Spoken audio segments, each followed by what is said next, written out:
All right, good morning, everyone. If I could have everybody take their seats, let's go ahead and begin this meeting. Good morning.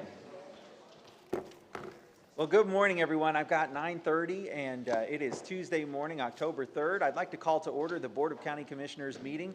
Let's begin this morning with our invocation. I'd like to ask Rabbi Mark Sack from Temple, Judea, to join us at the podium. Please rise for the invocation.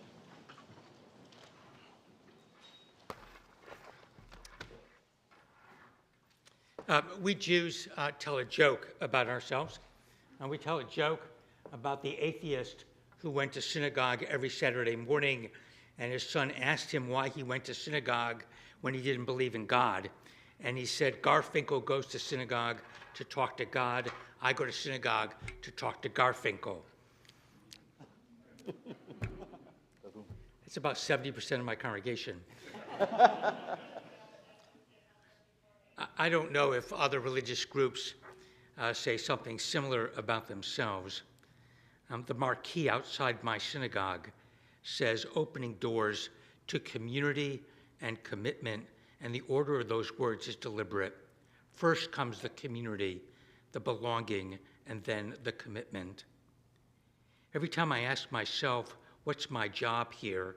I come to the answer, how can I help this person, this family, feel connected? When I advocate social action work for my synagogue, it's not only because it's God's will that we take care of the needy, it's because I want my members to be part of and take responsibility for the community of Lee County. I think building community, encouraging the feelings of belonging and responsibility is all of our jobs. And so my prayer for us today is that the first question we ask ourselves in our decision making is, how will my decision help or hinder the formation of community spirit in Lee County? My prayer is that we ask, how can we help people say, Lee County is where I feel at home? I pray that God help us keep our focus on what is most important and what is right. I pray that at the top of our list will be the fostering of community and connection in our corner of Southwest Florida. It is a little bit more than a year since that terrible storm, and I'm grateful for all of your work in helping Lee County rebuild, and I pray for the ongoing strength for those whose lives are still upended. Amen. Thank you. Please join me in the Pledge of Allegiance. I pledge allegiance to the flag of the United States of America and to the republic for which it stands, one nation, under God, indivisible, with liberty and justice for all. Thank you. You may be seated. This morning we have 3 ceremonial presentations to kick off our meeting, and we always start with our favorite one. Commissioner Pendergrass, you are recognized for the Pet of the Month. Great, thank you, Chairman. If I could have Pablo's here and Karen's here, and we have a special guest, Dakota. Got a lot of energy this morning. Oh, wow. Dakota is a year-and-a-half old that was a volunteer that came to the shelter and is looking for a good home. And I know we got some good programs coming up this month. And Karen, can you tell us what's going on? So this month we are living large at LCDAS. So any dog over 30 pounds is just $10 to adopt with an approved application. And we are still filled with cats and kittens, so come on out and visit us. It is still, kitten season is in full swing over at our shelter. Dakota is over 30 pounds. He doesn't look it, but he is over 30 pounds, so his adoption fee is only $10. And he's only a year old. His training is actually going quite well, so he knows to sit very well. You can tell. Yeah. Not right there, but. He wants more of those biscuits we have in my office. He wants to sit in on the board meeting today with you guys, so, yeah. So come on out and see us. Oh. Good luck. Hey, you have to wait till public comment at the end. That's right. He has some opinions, so. 3 minutes, that's all you got. That's right. So yes, come on out and see us. And you still got a lot of kittens in stock right now? We do. We are filled with cats and kittens, and right now we have about 8 rabbits and bunnies and a guinea pig. Oh, Easter. So yeah. yes, come on out. Okay, great. Thank you very much. Thank you. Thank you very much. Thank you, Commissioner Pendergrass. Yeah, he does. All right. At this time, I'd like to ask, as Dakota makes his way out, I'd like to ask the folks from Lighthouse to join us at the podium. so that I can read a resolution into the record. Dottie St. Amand. And Dottie, did you bring anybody with you that you'd like to have? Our Director of Development and Communications. We'll bring him up to the podium. We would love to recognize all of you and the wonderful work that you guys do for our community. It's my pleasure to read a resolution into the record recognizing White Cane Month. And so here's the resolution. Whereas the white cane serves as a mobility tool and is widely recognized as a widely recognized symbol of independence for those who are visually impaired, and whereas by an act of the U.S. Congress, the President authorized, beginning in 1964, the annual proclamation of October 15th as National White Cane Safety Day, and whereas state law acknowledges the freedom and independence of individuals with blindness and vision impairment and makes provisions for their access to and crossing of roads and intersections, and whereas individuals with visual impairments are active, contributing members of society who create and join in opportunities with our communities and our county, and whereas Lighthouse of Southwest Florida holds their White Cane Day event each year, and the organization has become a beacon of hope and inspiration aimed at guiding people of all ages living with a visual impairment or blindness on their way to independence. Now therefore be it resolved that the Board of County Commissioners of Lee County, Florida proclaims that October 15th, 2023 shall be known as White Cane Safety Day in Lee County, and we urge motorists to be aware of community members with blindness and vision impairments and encourages all citizens to take the time to reflect on the meaning of the white cane in recognition of those who carry it. It was signed this third day of October by me, the chairman of the board. Congratulations and thank you for the work that you do. Please join us for a picture.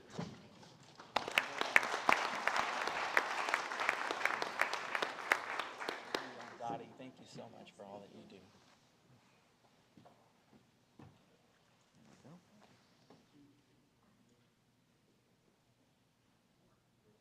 Thank you. And then let's do one more with Sam. Todd, do you want to get in this one? You're fine.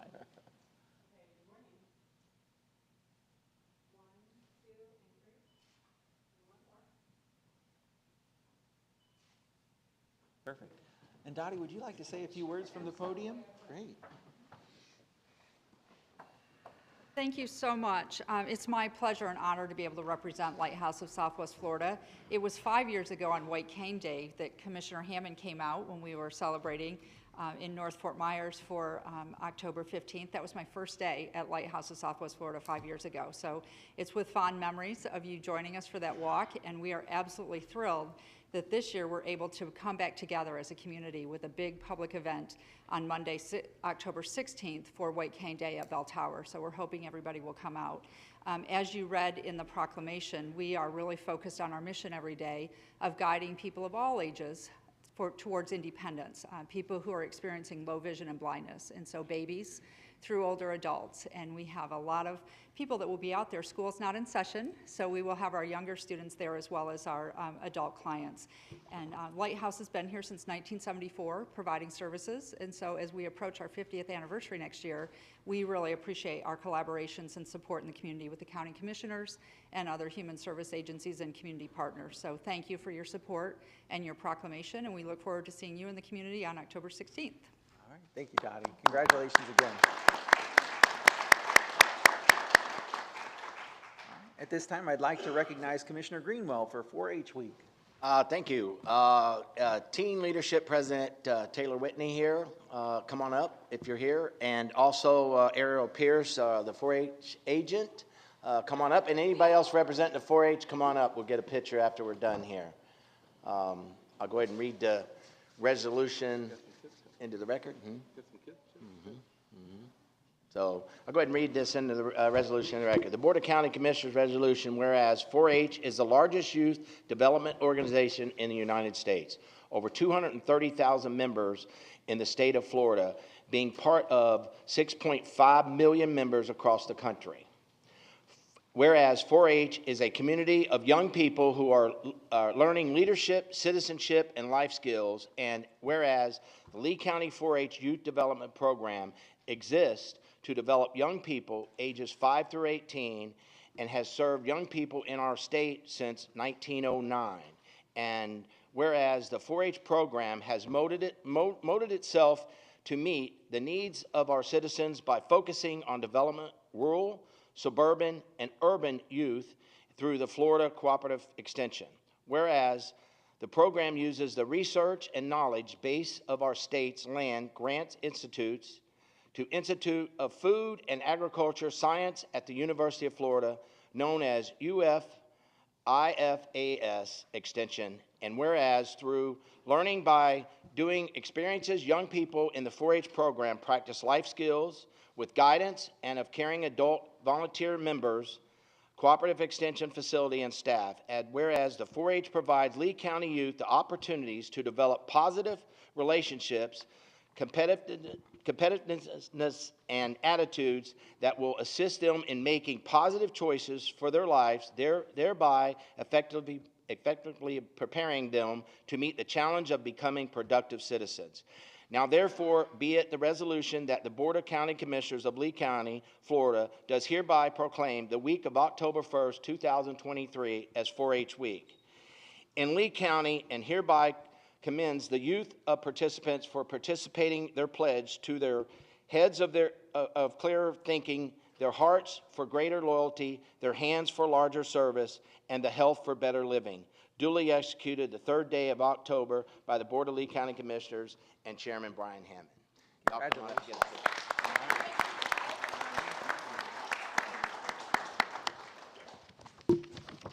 Ariel, I'll give you this. There you go.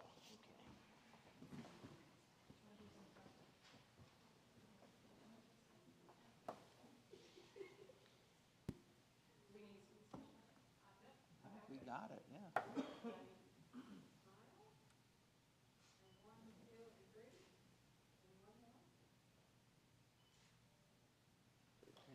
Ariel or Taylor, when y'all want to speak? Yes, you're welcome. Thank you. Thank you for all you do. Thanks again for all you do, guys. Thank you. I'd like to say a word, please.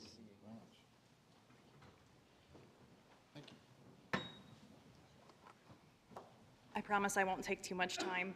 We are honored to be here today celebrating National 4-H Week in Lee County, which runs October 1st through the 7th. We would like to take a moment to thank you for your recognition and the support of the Positive Youth Development Program that is Lee County 4-H, which is a strong partnership through the University of Florida IFAS Extension and Lee County Parks and Recreation. I have with me today the heart of our 4-H program, all of our youth and volunteers, and we would like to invite Taylor Whitney, a senior 4-H'er, to give out a few words. Hello, my name is Taylor Whitney, and I am the current standing president of Lee County Teen Leadership 4-H Club. 4-H is delivered by Cooperative Extension, a community of more than 100 public universities across the nation that provides experiences where young people learn by doing. For more than 100 years, 4-H has welcomed young people of all beliefs and backgrounds, giving kids a voice to express who they are and how they make their lives and communities better. 4-H programs are grounded in the belief that youth learn best by doing. Kids and teens complete hands-on projects in areas like science, health, agriculture, civic engagement, in a positive environment where they receive guidance from adult mentors and are encouraged to take on proactive leadership roles. Youth can concentrate on one focus area, or they can try a variety of programs throughout their 4-H experience. Regardless of their project area, all 4-H programs include mentoring and career readiness as core elements. Over 883 urban and rural youth ages 5 to 18 in Lee County were reached last year through community clubs, short-term special interest clubs, statewide virtual clubs, in-school enrichment, and camp programs. Despite the trials and tribulations Lee County has experienced in the past couple of years, Lee County 4-H remains resilient and continues to grow while offering opportunity for all of Lee County, giving youth a safe space to learn workforce readiness while empowering them with skills to lead for a lifetime. We are looking forward to making the best better in Lee County as we kick off our new 4-H year. Thank you. Congratulations, that's awesome. Yeah, thank you. Thank you.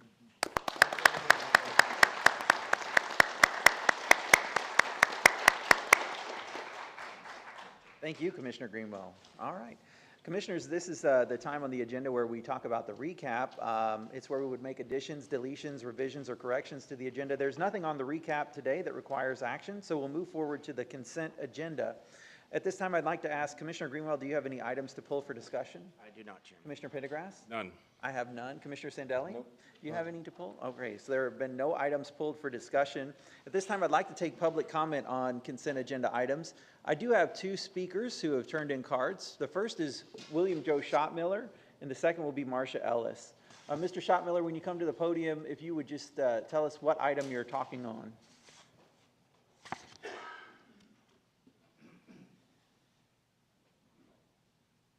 It'd be at number 11, Mr. Hammond. The need for scattered affordable housing throughout Lee County is great, as we all know. So any properties that county might have would be appreciated for those areas, like North Fort Myers, Bonita, contacted people there. There's a shortage there, all those places. And in the city of Fort Myers, North Fort Myers. So it's getting land in those areas to have some type of affordable place to stay until apartments are built. You know, looking at funding to do that. I approached the city yesterday with a building they have as a youth hostel to bring in revenue for housing. That'd be the Union Street property that the police use now. And the funds get rotated into needs of the city as well, which would be the county, as also into funding for housing. So any properties that might have buildings on them, or that could be utilized, might have a house on it or something, could have something put on it. I know me and the guy from the pantry were driving last February North Fort Myers and noticed some FEMA trailers on some properties. Taking FEMA trailers, rehabbing them into something that's permanent and nice, you know, joining them on some properties. There's a lot of options out there that we could utilize instead of having people homeless. I seen yesterday when I left the city meeting at the library, there's somebody that feeds people. There's a lady with her kids and grandkids living in a car. Now she's got a voucher, but it's getting people to take the $1,400 or whatever it is allotted her for housing, you know? Getting the landlords to accept something that's affordable. So that's where I'm at, and we need that. We need Lois Healy's $600 units efficiencies for the very low income. There's a building that the city is trying to a program on Central and Franklin that I've got a friend that's interested in it. For very low income, they would lease it to a nonprofit. So there's some irons in the fire, but it's getting these people off the street, myself included. I thank you for your time. God bless. Thank you, Mr. Schottmiller. All right, our next speaker is Marcia Ellis. Hold on just a moment. Would you please get the document camera up for me? I'll wait. We can pause the time. Yes, would you just Start her- reset it we'll back? Start her 3 minutes when it's all set up.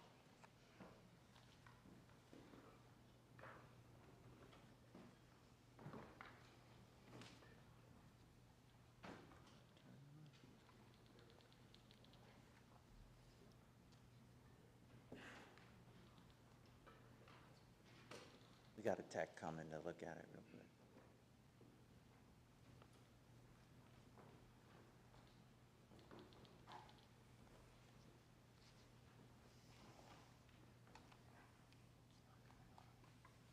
Oh, there we go. Lovely. Okay. You want to get that adjusted?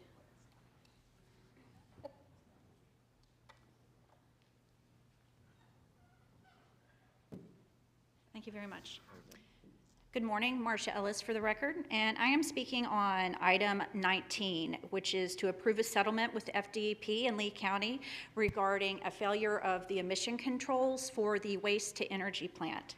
I'm speaking with some knowledge about these facilities. In fact, when I was a teacher at Varsity Lakes Middle School, I could see the stacks from my classroom, which was a great teachable moment, so that we could discuss the pros and the cons of waste to energy.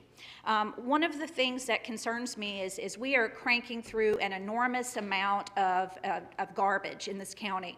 And due to the impacts of Hurricane Ian, some estimates have been 30 years worth of debris with a single event. So needless to say, the stress of that on our existing system could put our community at risk. And in fact, we see that we had a failed emissions control in both January and then later in the spring, which has since been rectified. It related to, I think it was dioxin and furon. I'm going to point out that waste-to-energy plants are a known source of mercury pollution as well. And with the first source being coal-fired plants, followed by waste-to-energy plants, which do have advanced emission controls and have helped bring that under control. But for us here locally, mercury is a real issue. Now, one of the reasons why that mercury is such an issue is that it bioaccumulates in our fish. And one of the extensions on the discussion of waste energy was to point out the Department of Health guidelines. For childbearing age women and pregnant women, mercury is a true risk. Here is some of the data that's related to all of our coastal waters regarding mercury. And the advice for women of childbearing age and young children is as little as do not eat with the larger predator fish to once a month to once a week.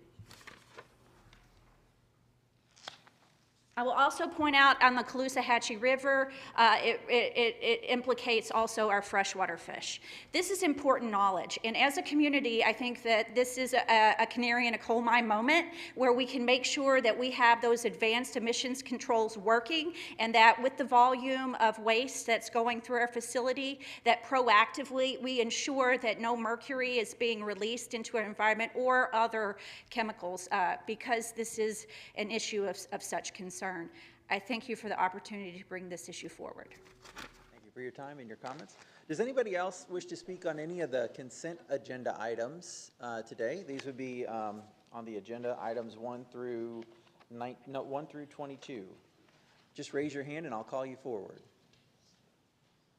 Okay, I see no further speakers, so we'll move forward on the agenda then. Does somebody want to make a motion to approve the balance of the consent agenda? Move the balance. Okay. Motion to approve the balance from Commissioner Pendergrass, and the second is from Commissioner Sandelli. Commissioners, do we have any discussion on the items? No? Mr. County Manager, I see you're standing here. You got another card for public? Okay, for at the end. Mr. County Manager, would you just address real quick that item on the waste-to-energy plant? I know we have rectified the concerns that happened, and that wasn't, mercury was not one of the emissions there, so. Yes, Commissioner, I'm going to ask Rebecca to come up and speak to that item for us. Good morning.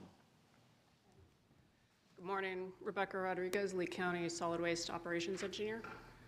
So we do test for mercury, and this was not a mercury emissions exceedance. This was for dioxins and furans, and the issue has been addressed, and DEP has acknowledged that in the consent agreement. And with the dioxins, furans, at no point did the facility exceed total emissions for that particular emissions limit. Okay, thanks. Any other questions, Commissioners? Okay, I see no questions. Thank you very much for your, thank you, Mr. County Manager. All right, so we have a motion and a second on the floor. Do we have any other discussion on that, Commissioners? I see no further discussion. Are there any objections? No objections. That motion carries unanimously. All right, at this time, we'll take up the administrative agenda. Mr. Harner, please introduce the first item on the administrative agenda.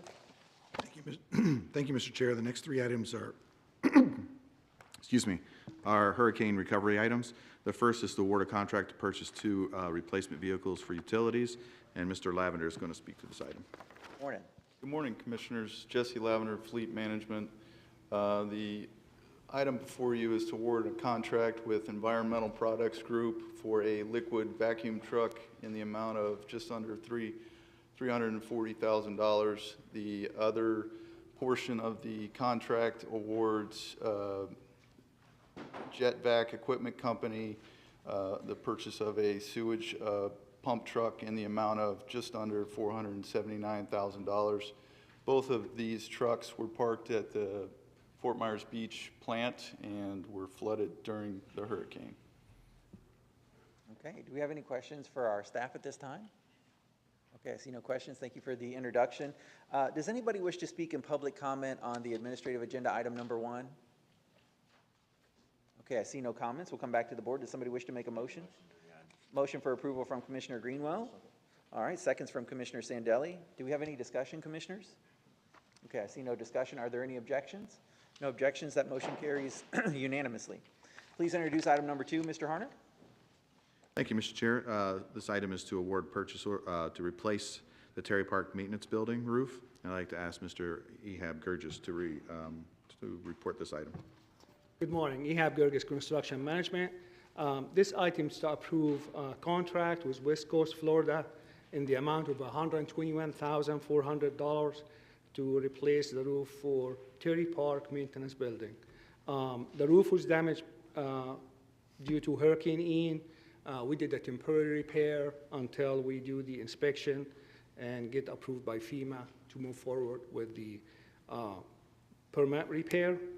With your approval today, we will replace the roof in the coming 2 months. Very good. Commissioners, do you have any questions for our staff at this time? Okay, I see no questions. Thank you for your introduction. Does anybody wish to speak in public comment on administrative agenda item number 2? Okay, I see no speakers. We'll come back to the board. Does somebody wish to make a motion? Move that. Motion for approval from Commissioner Pendergrass, second from Commissioner Sandelli. Do we have any discussion or questions on that item? Okay, I see none. Are there any objections to the motion? I see no objections. That motion carries unanimously. Mr. Harner, please introduce item 3. Thank you, Mr. Chair. This is to approve the 7th ratification of emergency expenditures executed under Resolution 220931, and I'd like to ask Mr. Winton to present the item. Commissioners, these are emergency repairs due to Hurricane Ian. They are primarily for repairs to our emergency radio system infrastructure at numerous sites, as well as repairs at the waste energy facility in the Buckingham campus. I am hopeful that this is the last ratification, Commissioners. We do not have any other outstanding emergency purchase orders. And I would only contemplate a walk-on potentially after this if we had to do some repairs that were a high board priority, such as lighting or on a park that happened in between board meetings, and we could bring that back on a walk-on for you. So, available for any questions. Do we have any questions, Commissioners, for Mr. Winton or the staff? No? Okay, I see no questions. Thank you. Has anyone come to speak in public comment on this item, item number 3 on the administrative agenda? Okay, I see no speakers, and I have no cards for this item. Back to the board. Would somebody like to make a motion?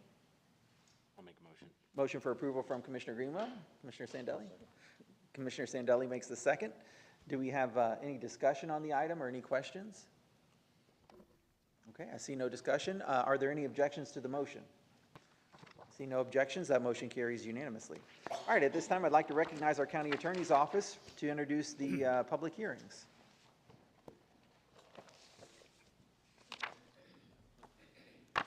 Good morning. Good morning, Commissioners. David Halverson, County Attorney's Office. I have your first public hearing this morning. This item has been duly advertised, and I provided the affidavit of publication to the clerk. Item 1 is a request to amend the Old Pelican Bay Channel and Canal MSBU ordinance. This unit was created in 2012. Currently, the ordinance caps annual assessments at $620 per EAU, equivalent assessment unit. The proposed amendment would strike this assessment cap so that the unit may be adequately funded moving forward. 17 out of the 30 property owners within the unit submitted formal petitions in support of this amendment. Approval of this item will amend Chapter 25, Division 8 of the Code of Ordinances. If there's any questions, staff's available. Commissioners, any questions for our staff at this time? Okay, seeing no questions, I'll go ahead and call for public comment. Has anyone come to speak on this public hearing this morning? Just raise your hand if so. Okay, I see no speakers, so we'll come back to the board. Would somebody like to make a motion on this item? I'll make a motion to move the item. Second. Okay, motion for approval from Commissioner Greenwell, seconds from Commissioner Pendergrass. Any discussion on this item? Okay, I see no discussion. Are there any objections? No objections. That motion carries unanimously. All right, please introduce public hearing number 2.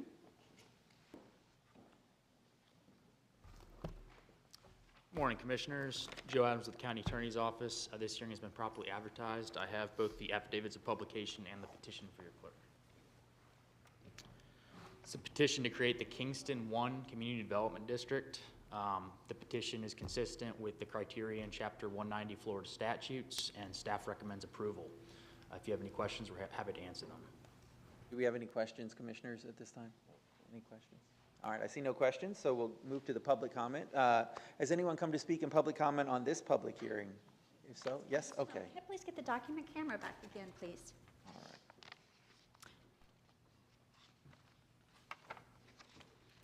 Just for the record, this is just for the CDD, correct? Yes. Correct, yeah. Just so everybody knows. Good morning, Marcia Ellis for the record. Can you please adjust that down? So I want to start out with my public comment by pointing out that this is the latest of the communities in the DRGR, the Southeast Lee County. The guidance for that has been the Dover Cole report from 2008. And I'm going to point out that this report recommended a clustering of developed areas in the upland portions of these properties. And what we're seeing playing out is instead a clustering of properties along lakes.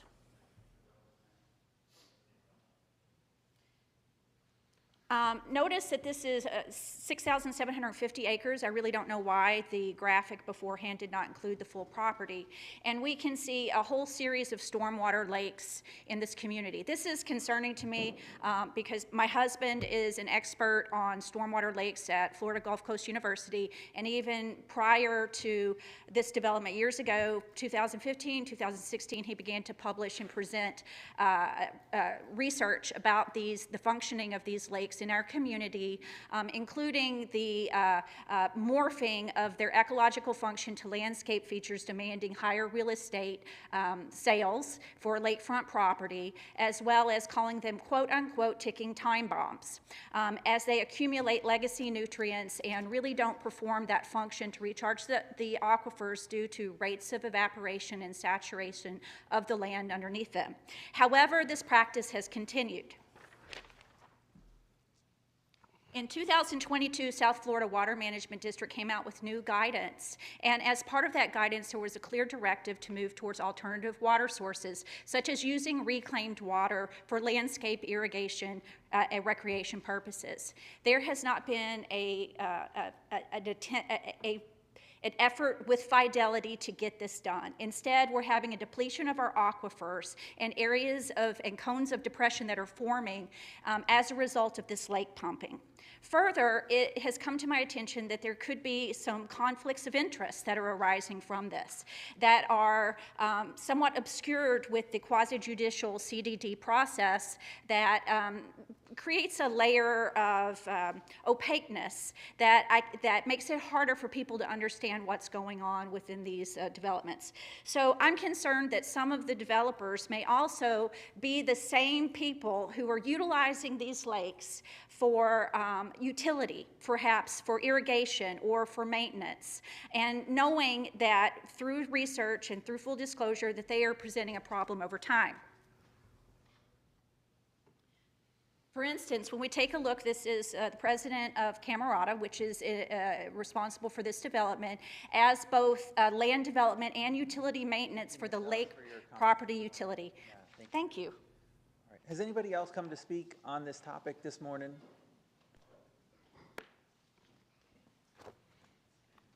And please state your name for the record. Thank you. Greg Urbancic from Coleman, Devanovich, and Kester on behalf of the petitioner. Mr. Chair and Commissioners, I just wanted to introduce myself and have our team here to the extent the Commission has any questions. We're just going through the legislative process under Chapter 190 to establish a community development district in which to deliver services like stormwater management, preserve maintenance, and those types of things. So to the extent there are any questions, we're happy to answer. Very good. All right. Thank you. For your comments. All right. Does anybody else wish to speak in public comment on this item? If so, just raise your hand and we'll call you forward. All right, I see no further speakers, so we'll go ahead and close the public hearing and come back to the board. Commissioner Pendergrass? Chairman, I move the item for the approval of the CDD to provide services for residents. Okay, Commissioner Pendergrass makes a motion for approval. Do we have a second? A second. Second from Commissioner Greenwell. Do we have any discussion or questions from the board? No? Okay, just want to be, I guess, clear before we go ahead and vote on this one. So this is really a funding mechanism to help pay for the infrastructure that needs to be built within this new development, this new community. There's quite a backstory to how we got to this point, but the community, this is a way of, it's a mechanism that allows growth to pay for growth. It allows the development district to pay for the infrastructure that's needed to serve this new community, and that's what we're voting on today. So, all right, are there any objections to the motion that's on the floor? All right, I see no objections, so that motion carries unanimously. That concludes our public hearings for today. We'll move to walk-ons and carryovers. Mr. Harner, we have no walk-ons or carryovers today? That is correct, Mr. Chair. Okay, we'll move to commissioner items. Commissioner Greenwell, do you have any items to discuss? I do not, Chair. Commissioner Pendergrass, any items? Yeah, I have a couple of good things to talk about if we could. I'd like to recognize some of our employees this week. Last week, our county attorney's office and all their staff had supported the employee donation event for United Way. They raised a bunch of money playing dodgeball, and I'd like to recognize the community development office for the winners for that. We had hundreds of employees come out. They raised over $800 for the United Way, so it was a great event. Everybody got to participate that day, and had a couple injuries. Everybody's here today. We're all good now, so it was a good time. And I'd like to thank all their employees at Richard's office. Your team really did a really amazing job. They put that together. They created the belt and did all the work behind the scenes, did the food sales. So again, thank you for everything you did and all the employees.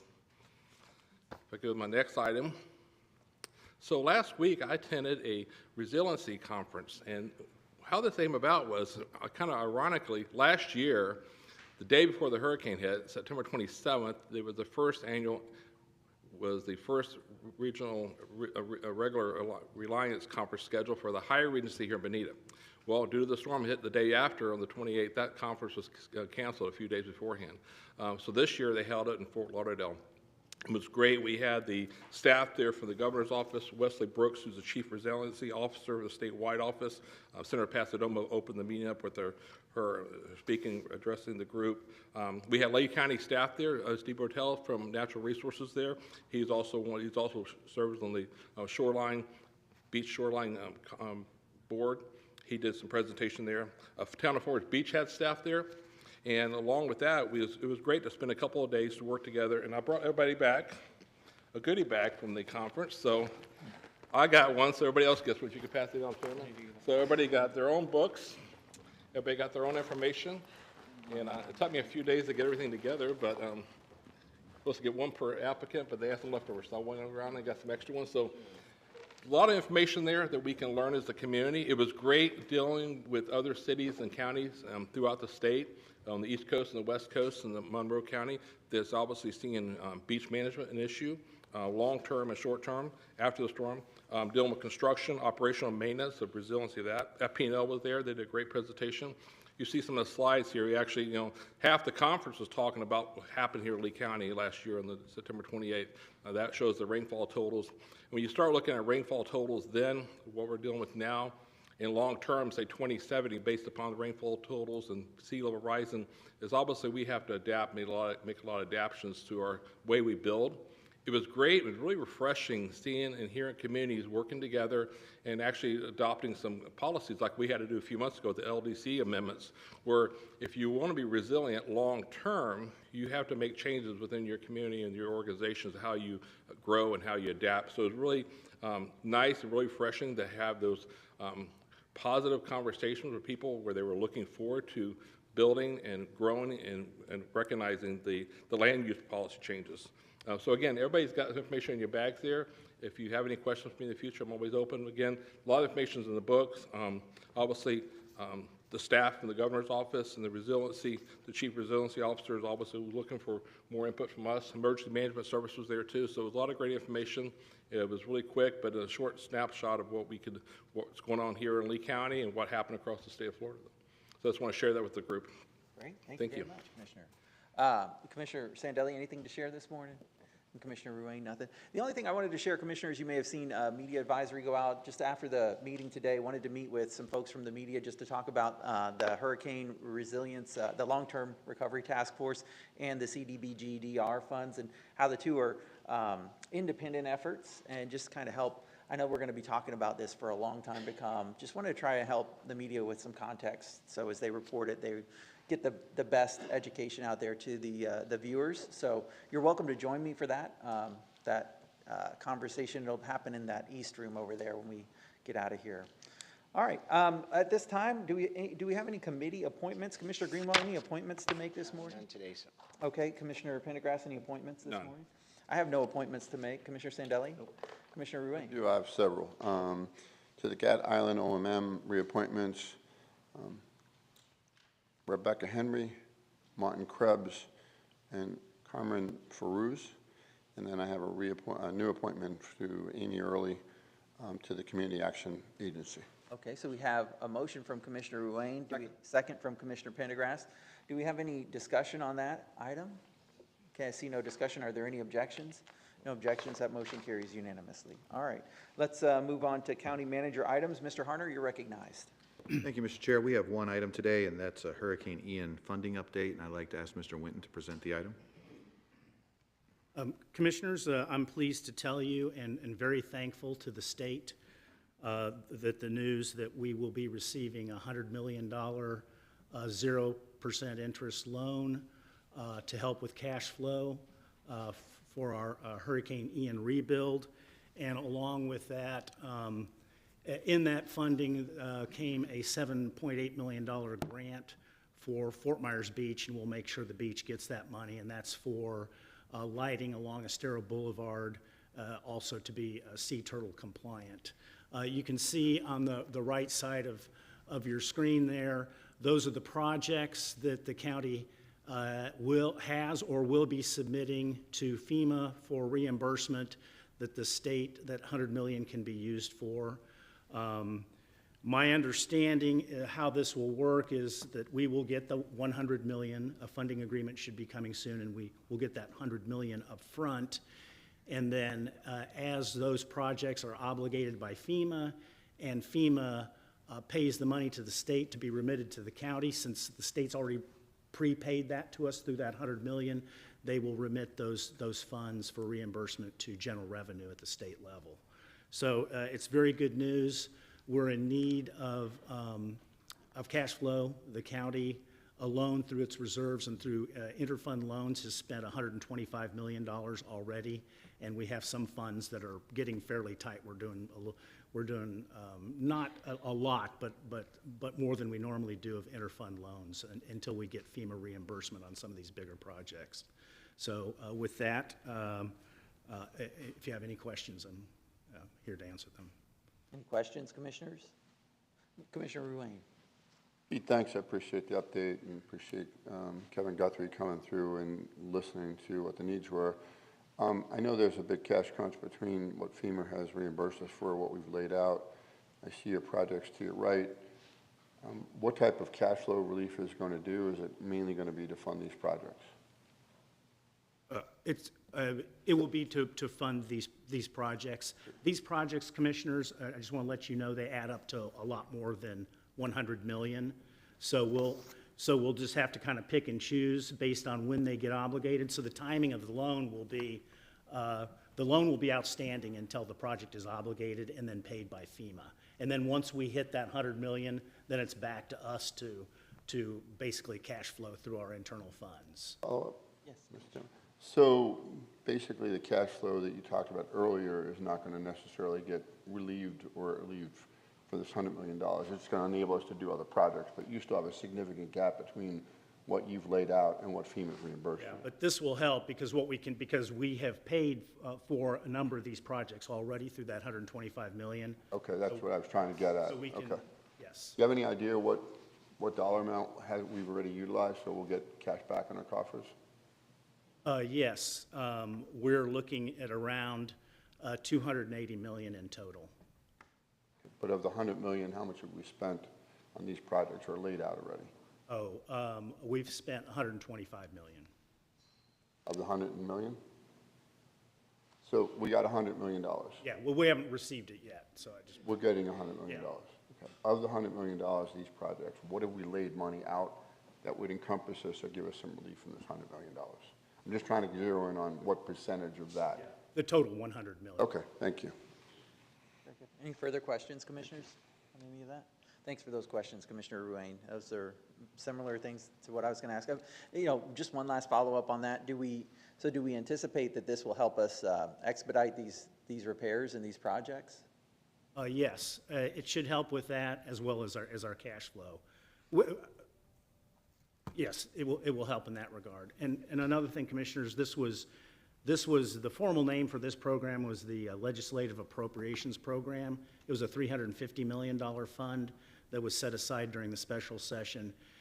As you may recall, there was another $350 million during the special session. This was the regular, that was set aside during the special session to pay for the local match for FEMA reimbursement.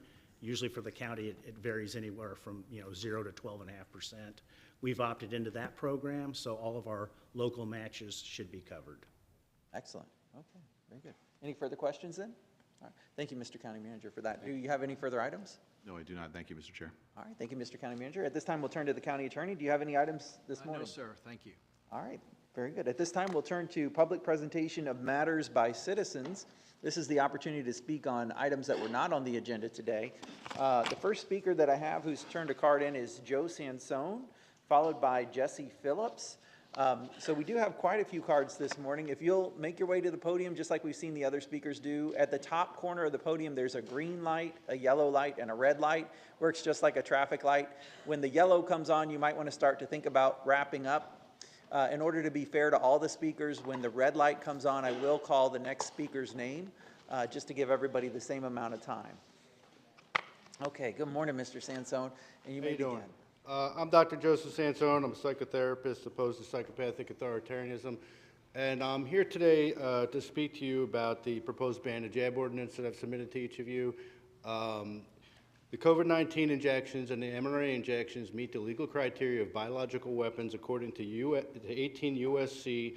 175, Chapter 10, Biological Weapons, and Florida Statute 790.16. How do I know this? Because I've consulted with the guy that wrote the federal law. Dr. Francis Boyle is the Harvard-educated law professor that wrote that law, the 1989 Bioweapons and Anti-Terrorism Act. He's the world's leading legal authority on biological weapons, and I gave him Florida's law. These meet the criteria as biological weapons, and I'd be more than happy to connect with the county attorney if you had any questions for that as well. And so we've met with you individually. None of you disputed any of the evidence. I've given you a document with 149 exhibits of evidence. None of you have disputed that. And Mr. Chairman, you asked, what can I do? Well, you could put the ordinance on the agenda, and we could support Florida Statute 790.166 and prevent the implementation of biological weapons on our people in Lee County. They're dying. They're getting sick. It's not normal for 17-year-old girls to drop dead. You can't look the other way. This is not going the other way. It's smarter for you guys to deal with this early and be ahead of the curve, because it's only going to get worse. I've offered to put you in touch with any experts you want me to put you in touch with so that you can feel comfortable moving forward. I offer to do a workshop, whatever you want to do. You're not responding to my contact anymore, which doesn't make any sense. You know, I'm willing to work on the wording on it to try to get something done here. We have to protect people from biological warfare. That is what this is. You cannot look the other way. It's not going the other way. It's not going to go away. It's going to get worse. More people are going to die. More people are going to become disabled. It's only getting worse. People are getting injured from the shedding. I got a minute left here. The hydrogel and the self-assembling technology is showing up in the blood of the unvaccinated now because of the shedding. You know this because I provided you the evidence. And that's not the only doctor that's seen that. You have to act on this. You have no choice. It's just how long are you going to wait before you act? You need to become part of the solution and put pressure on the state government to do its job and prohibit the distribution of biological weapons in our county. It's your duty, it's a moral, legal, and ethical obligation that you have. Just do it. Act. We can't let our people be murdered like this. It's disgusting. It really is. Don't listen to your handlers. Do what you know is right in your heart. Thank you for your time. At this time, I'd like to call Jesse Phillips, followed by James Kennedy.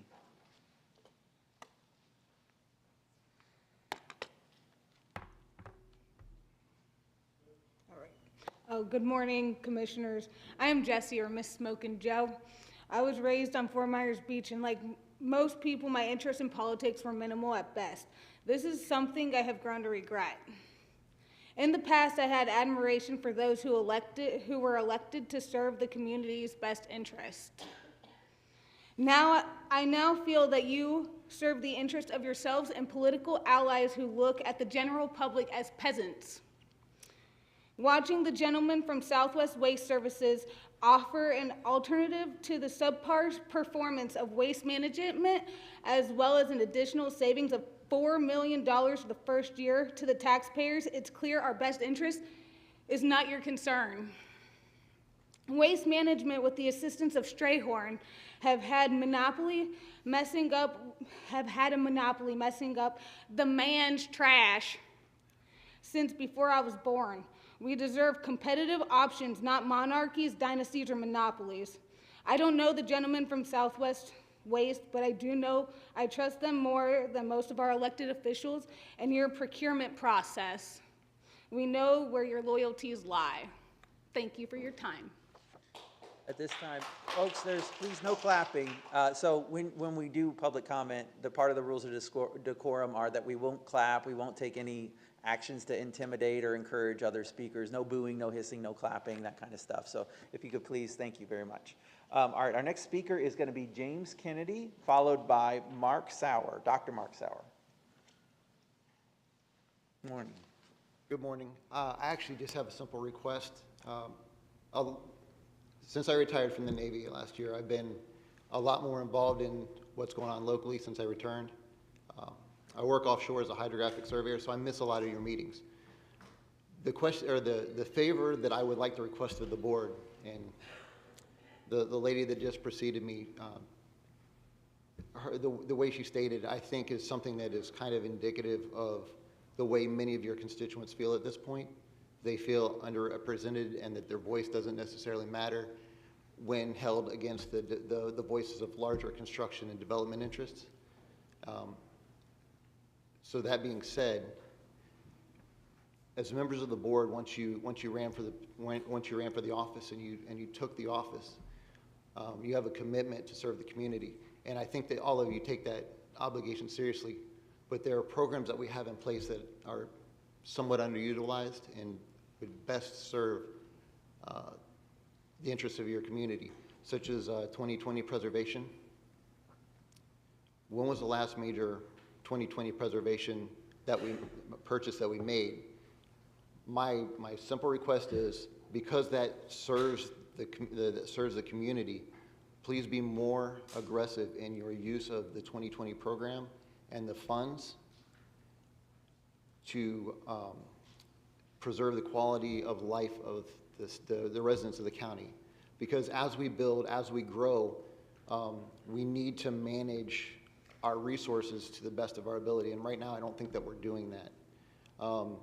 Especially, say, in the northeast corner of the county where I'm from, the healthier the land is around the river, the healthier the river is. The healthier the river is, it feeds into your district. All of those things, they work together. So again, my request is the programs that are in place, the things that represent the community, please make better use of them, because the perception is that we're not. And I think that as you take your obligation to the community seriously, please make better use of those programs than we're seeing. Thank you. Thank you for your comments. Dr. Sauer, followed by Denise Nystrom.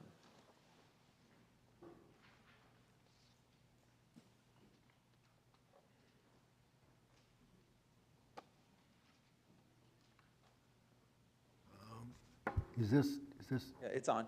Okay. Can you hear me back here too? Sound great. Okay, great. I'm Dr. Mark Sauer. I'm an anesthesiologist who's now retired since 2021. I was forced out because I did not want to take the jab, which at the time I thought was lawless.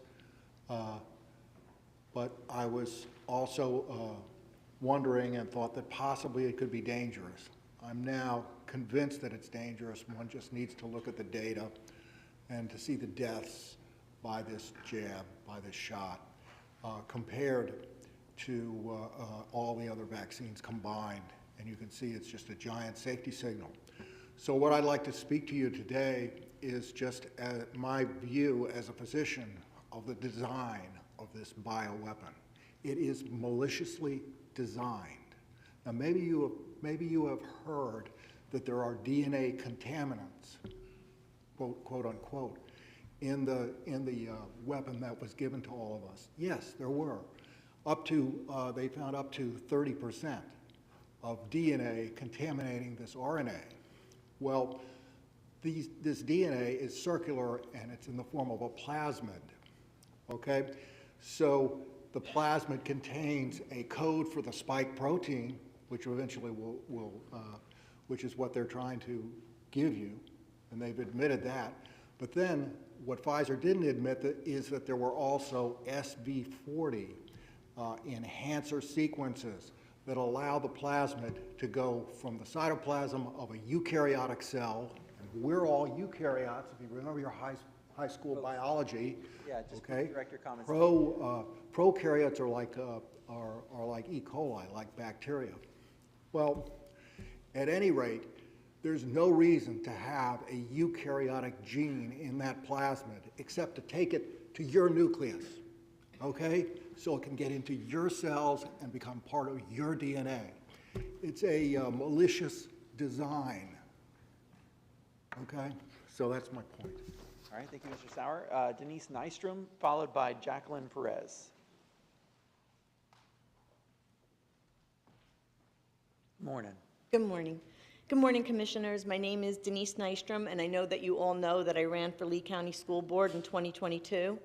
And I mean no disrespect to you today, but as a candidate that stood practically no chance of winning a fair election in Lee County, I hope you understand my viewpoint today and that I believe that things should be done fairly. Because running for an elected position in Lee County made me learn things that I cannot unlearn, that there are a particular group of people that are orchestrating everything that happens in most all of these elections in Lee County. So within recent weeks, I've seen a couple of matters that have come before you that I hope that you will address in a very fair manner. And one is the matter of Southwest Waste Management, a company whose bid would cost the county, save the county approximately $4 million a year over the next 10 years, and that's $40 million to the taxpayers. This waste management company was simply asking for you to be fair about the way that you choose the companies that work for the county. Another matter that I found very interesting was the letter that you were sent by 4 state representatives who I commend for putting into writing that an audit needs to occur with regard to where the funds for Hurricane Ian went. Those representatives were Adam Botana, Mike Giolombardo, Tiffany Esposito, and Jonathan Martin. I can only imagine that they want to do for their constituents what is best, since so many people were devastated by this hurricane. After you received the letter requesting the audit, Representative Person spoke to you and said how well you all get along. Was she implying that there was no need for an audit because you all get along so well that you just consummately trust one another? If there is absolutely nothing to hide, then please have the audit. As taxpayers, we have concerns that reach far beyond the decisions that you make. For many people, paying their electricity bill is a chore. And eventually, it will be your kids, your grandkids, and your great-grandkids that will be affected by the decisions that you make. As a taxpayer and as someone that cares deeply about this county, I am respectfully asking you to do the right thing. Thank you. Have a good day. Okay, Jacqueline Perez, followed by Joe Phillips. Good morning, Commissioners. My name is Jacqueline Perez. The reason I'm here today is to express my concern on a contract that was awarded during your last meeting. That contract was your waste management contract. I was truly shocked listening to the representative for Waste Pro because I've been a customer for Waste Pro since 2001. And at least every 6 to 8 weeks, they do not pick up my commercial dumpster. And it's become a routine. If you Google Waste Pro, you will see I'm not the only individual with this issue. Last year, there was a settlement agreement made by Cape Coral and Waste Pro due to the lack of service they provided. Listening to the vendor who attempted to bid on this project brought much concern to me, and I was disappointed to see that due to some technicality, they were disqualified, which was even more concerning because we would have passed on a savings of $4 million a year, which would have totaled $40 million in 10 years. You know, presently, we have a lot of people that are suffering in Lee County after Hurricane Ian. My insurance rates for my home went from $4,000 and change to $7,000, and that's not including my flood insurance. My electrical bill went from $380 to close to $600 and change. And it's the same people that are living in the house. So a small cost savings for for your constituents, even if it's $20, means so much to us right now. So many of us are desperate, especially in Island Park, where it was hit so hard, as many other areas were. So I'm pleading with you respectfully to take a look at and see what happened. I don't know what the procedures are, if you could go back and rescind this, or maybe there's a possibility that you can just do like a minor audit and look and see what happened, because I could see that at least two of you, Commissioner Ruane and Hammond, you were concerned. As much as I was concerned when I finished listening to you guys, I said, darn, I'm concerned. Because that would have been a savings for all of us, for the community. So look into it deeply, see what went wrong, what happened, why do we disqualify a vendor that had 50 years of experience? Supposedly, they're the king of recycling. They initiated recycling in New York City and started it. So it's not like this vendor did not have the qualifications. And that was my concern. Thank you for listening. I appreciate it. Thank you for your comment. Joe Phillips. Chairman, if I could, I just want to Yes, sir. clarify. Mr. Phillips, if you could just pause for one moment. I just want to clarify something for the record. Jacqueline, you said Waste Pro. That contract was actually provided. You don't have to come back up. It was Waste Management. You're serviced by Waste Pro. You're my district. So that contract was with Waste Management. Just to clarify, because they're very large companies. We want to clarify the true facts here. So that was just for the board. That was Waste Management was given to. That was qualified for that. And the number $40 million that the speaker said, that was based upon their own numbers they created based upon the vacant properties within those two zones of the beach. So those weren't accurate numbers of savings. So there's a lot going on there. We'd be happy to talk to you later about it, though. But it was Waste Management, not Waste Pro, though. You referred to Cape Coral. That was Waste Pro. Okay, thank you. Thank you, Commissioner Pendergrass. Mr. Phillips, followed by Randy Crone. Morning, Commissioners. I am Smoking Joe. I was raised in Lee County, as were my wife and children. I believe that every resident has the right to question their elected officials, and yes, even the ones that were not elected but placed on the board by the Lee County machine. Recently, Commissioner Ruane posted a comment on social media meant as encouragement. I made a comment that simply said it would be easier with an investigative forensic audit by an outside auditor. I upset him. He stated it was on the website. This is false. For 2 days, he continued to comment. I appeased his passive-aggressive behavior in an attempt to intimidate me. Commissioner Ruane stated he wasn't going to fight with a keyboard warrior. I ain't got a keyboard here. Not sure if this was an invite to throw fisticuffs or just a juiced-up, uncontrollable rage. Let it be known, I'm a mostly peaceful man. I looking for no part in any violence. But I wanted the record to show I will never be intimidated by any civil servants paid for by our tax dollars. He went on to state that he spoke with Representatives Jill Lombardo, Botana, and Senator Martin, and thus far no one has said there's been any misappropriation, and just want to ensure that there isn't. Talk about dancing around the issue. They might not have said there was misappropriation, but they have a suspicion or the letter would not have been generated. You accused me of spreading half-truths. Mr. Phillips, could you pause for one? Just pause. Yeah, pause my time. Just pause this time. There you go. I wanted to ask our county attorney, because one of my roles as the chair is to make sure that nobody's getting personally attacked. This isn't a personal attack. This is intimidating of the public. When I'll ask for an audit. Okay, I just want to ask our county attorney real quick. Is this a personal attack, or could you give us some guidance on how to steer? Chairman, it's pretty close to the line, and I would suggest the chair remind the speaker that the comments that are tendered should be made to the chair and should be relevant and not threats of a veiled or expressed nature. Okay, so basically what he said, Joe, Mr. Phillips, is just direct your comments through the chair. That's the process there, and just try to make sure you're not getting too close to crossing into a personal attack. And we'll go ahead and resume your time. My point is, let's just get over the Maury Povich moment already and do the dang audit. Moving on to the Waste Pro Dog and Pony Show, it seems just like the school district, rules are changed to benefit the desire of the local cabal. Not spreading half-truths, but it's suspect that Mr. Lomangino and Mr. Badala were disqualified from procurement process, even though over the course of 10 years, they claimed we'd got $40 million in savings to the community. That's us, taxpayers' money. Why do we want that? Could it be the establishment choice for the future commissioner owns the demolition company and his wife, a state representative who is partners within the Strayhorn Law Firm who represents Waste Pro? Could that be the reason? I grew up with an organization that controls Lee County, and I'd gladly advocate for someone like Mr. Badala or Mr. Lomangina. Anything is better than continuing the cronyism and nepotism that has thrived here in Lee County. Thank you for your time. Good seeing you, Kevin. Okay, Randy Crone, followed by Julia. Again, the contract was for Waste Management, not Waste Pro, but Good morning, Mr. Crone. doesn't really matter. Morning, County Commissioners. Randy Crone with Southwest Florida Lee County Fair Association.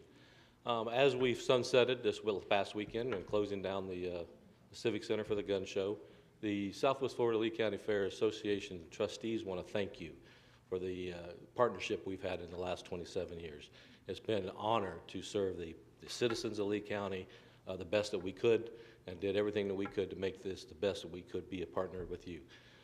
As we go forward, we're going to negotiate the rest of this week. At the end of this week for our 100th fair, we look forward to that. We look forward to many other fairs. I attended a fair with my wife this last weekend, 205 years that they had their fair. So we'd like to see 205 years here too. So we're hoping to continue on with a great partnership with y'all, and we want to thank you. Thank you for the recognition of the 4-H. We've been a great partner. They've been a great partner with us for 100 years.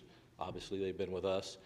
We've got some record-breaking animals for this year's 100th fair. We had over 43 steers, highest we've ever had, and we had over 100 chickens just at our last clinic. So it looks like it's going to be a great fair with a great 4-H and a great opportunity to serve the county. So we just want to thank you. Thank you, Mr. Crone.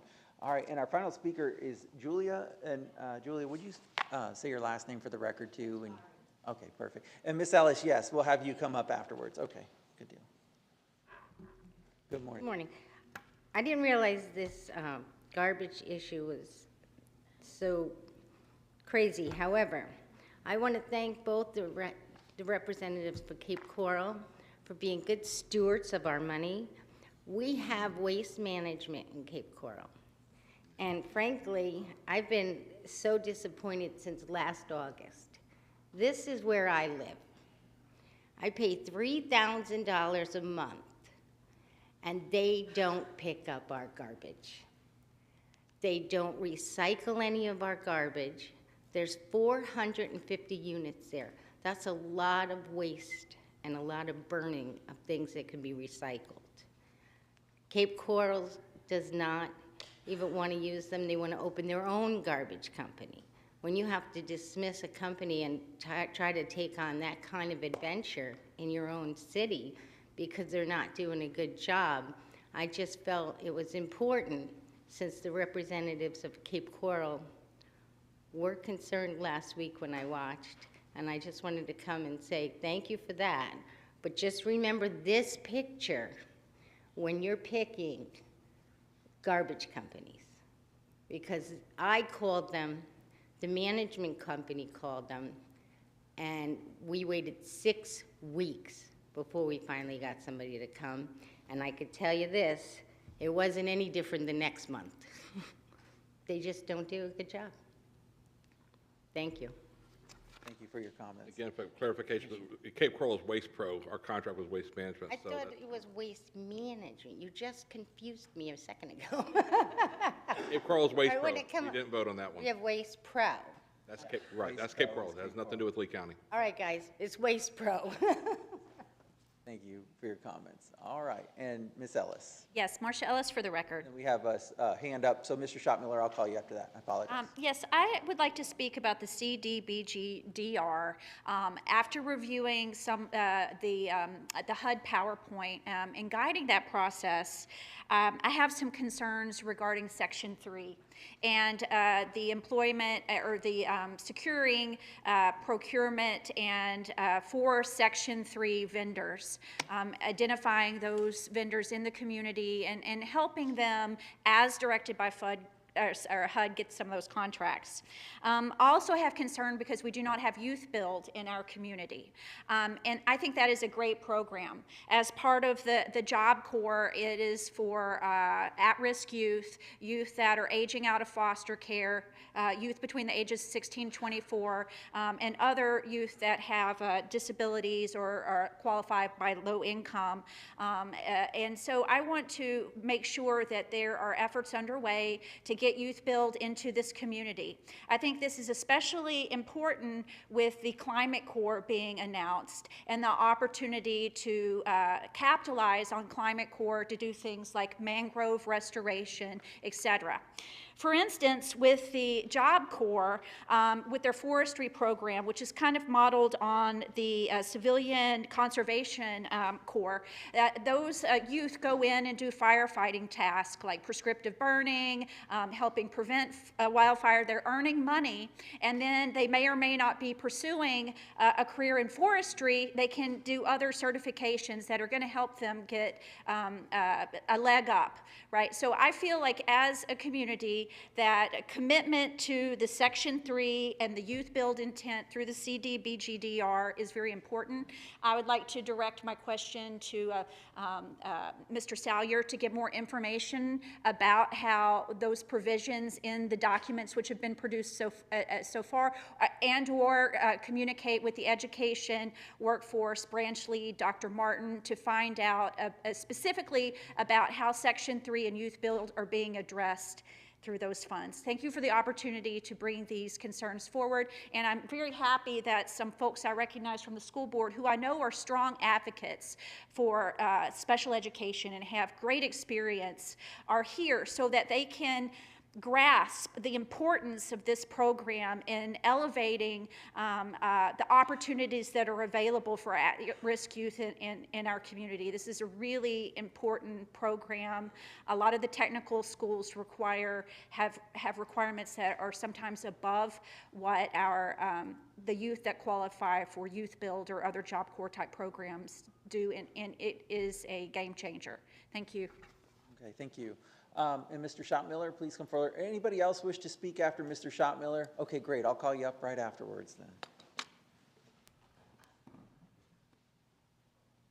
Yes, I've heard a lot of good things, and I've heard a lot of things that need to be looked into. As I stated, it's not acceptable that children are sleeping out in cars and things like that when we can work together as a community, all of us. There needs to be more unity. So if there's grant money out there, nobody said free. No, I never asked for us to have to free. Is to work together on the issues of all, not just housing, the environment, the people's needs and that. I applaud you, Mr. Pendergrass, over the things you have done in housing, but we need it and we need the money to so if there's a way, let's do it. Let's all work together. I have a phone number. I haven't been reached by anybody. I don't have a phone just to have a phone.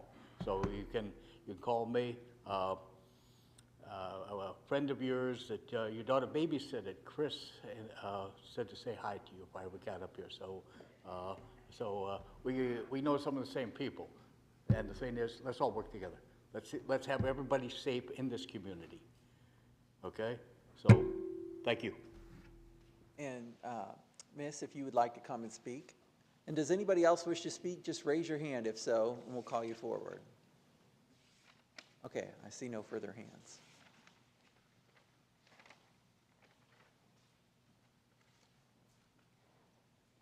My name is Rachel Humes. I am the second vice president of the Lee County Republican Assembly and a precinct committee woman for the Lee County Republican Executive Committee. I had a question. I know at the last meeting you brought up the Royal Palm Tower and changing the zoning to move it's the HUD housing downtown. You want to change the zoning, sell the property, and move the residents across town. I was wondering what the status is of that. Is that finished, or is there still more? Is it going to come up on the agenda again in the future? Yeah, we typically don't do Q&A, but I'll make an exception here because I think they have an answer for you. Mr. Harner? Yes, Mr. Chair, that is under the city of Fort Myers. Okay. But it was brought up in here, so we had we had something that we had to acknowledge on behalf of the Housing Authority or something related to that. Yeah, Mickey can answer that. All right, so what we'll do is we'll give you an opportunity to finish your 3 minutes that you have, and then we'll ask our Department of Community Development just to kind of give an answer. How about that? Thank you.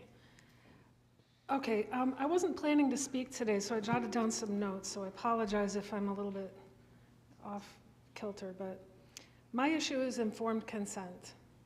And I feel like we don't have the ingredients of the jab, the shot that they're trying, that's legal, that you guys are allowing to be given to our citizens in Lee County.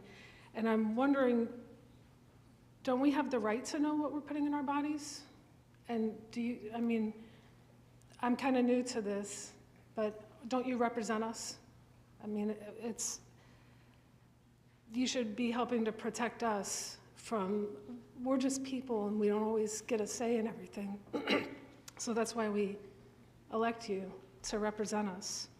When we take our children to the pediatrician and they recommend us to give our children their vaccinations, they give us pamphlets with all of the ingredients so that we can make an informed decision and give informed consent on what's going in our children's bodies and what's going in our bodies for every vaccination, and our medications all have ingredients in them.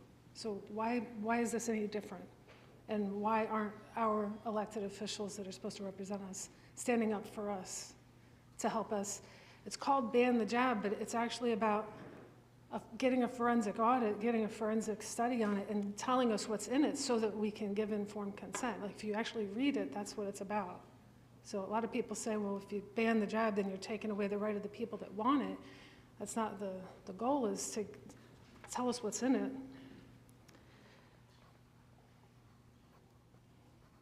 I'm just wondering why you're not responding to Dr. Sansone's communications anymore, and why you won't put it on the agenda. Thank you for your time. Your time has expired. Oh, Appreciate I'm your sorry. comments this morning. No, thank you, Rachel. And now we'll turn to, you may have a seat. We'll go ahead and answer your question, though. Mr. Hunter, so you had Mickey from DCD who you wanted to have? Thank you, Mr. Okay, great.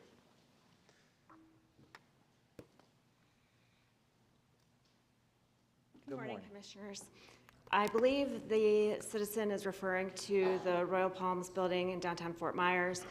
They are trying to get out of some of their requirements to maintain that property for affordable housing in order to sell it and to relocate that facility and those units elsewhere. So any... They is the city? As in the housing...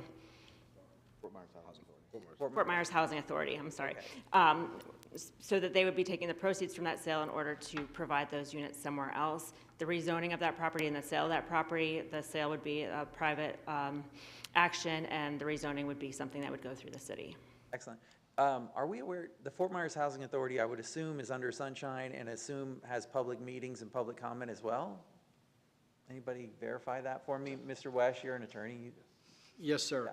And the inquiries regarding that should be directed toward the Housing Authority. Okay, so that's a good place to turn. If you're looking for more information about the Royal Palm Towers and specifically what the Fort Myers Housing Authority wants to do, that they have a board and a public meeting just like this, and I would encourage you to find more information through them and their public meeting process. Thank you. All right, are there any further speakers? Raise your hand. Okay, I see no further speakers, so we'll close public comment at this time. I see no further business before us.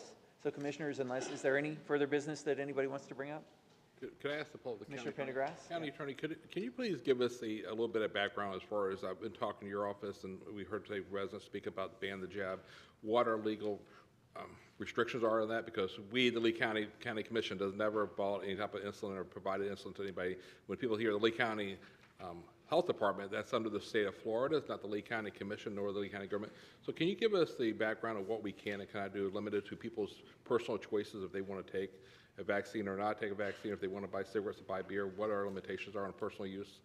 Mr. Chairman? Yeah, Mr. County Attorney, you're recognized.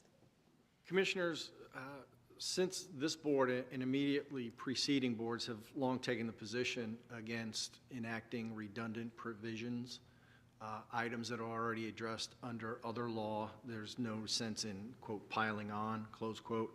And I would submit to you that if the speakers are correct in their assertions that these jabs, however we're defining that for this discussion, constitute biological weaponry, then they would be already prohibited under federal and state law, and any action by this board would be redundant. Now, having said that, I'm not certain that I share the speaker's legal definition or finding that these jabs would constitute biological weapons under either federal or state law.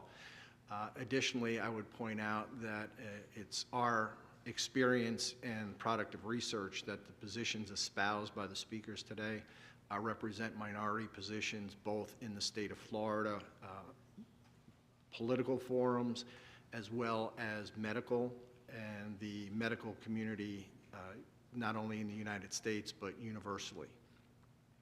I know that there are some jurisdictions that have taken an action. They've done it by resolution. As you all know, a resolution does not carry the weight of an ordinance. It is not a law per se adopted by this board. It is merely a political pronouncement. And with due respect to those jurisdictions, they might have been adopted with an eye toward just moving the issue off the dais and would have no real effect. We have looked at this request at the request of all 5 of you, and it's our recommendation, as it has been in the past, that this matter is not ripe for Lee County BoCC consideration at this time, as it's either politically motivated, represents a minority position, and/or is preempted under federal or state law. Thank you. Any further questions, comments, concerns? Okay, I see none. Is there any further business before us then? Commissioner Sandelli. I just want to do 2 things that came to mind after. It's been a very busy week last night. I want to thank everybody within the communities within the county that helped acknowledge the 1-year anniversary of the hurricane. It brought a lot of people together.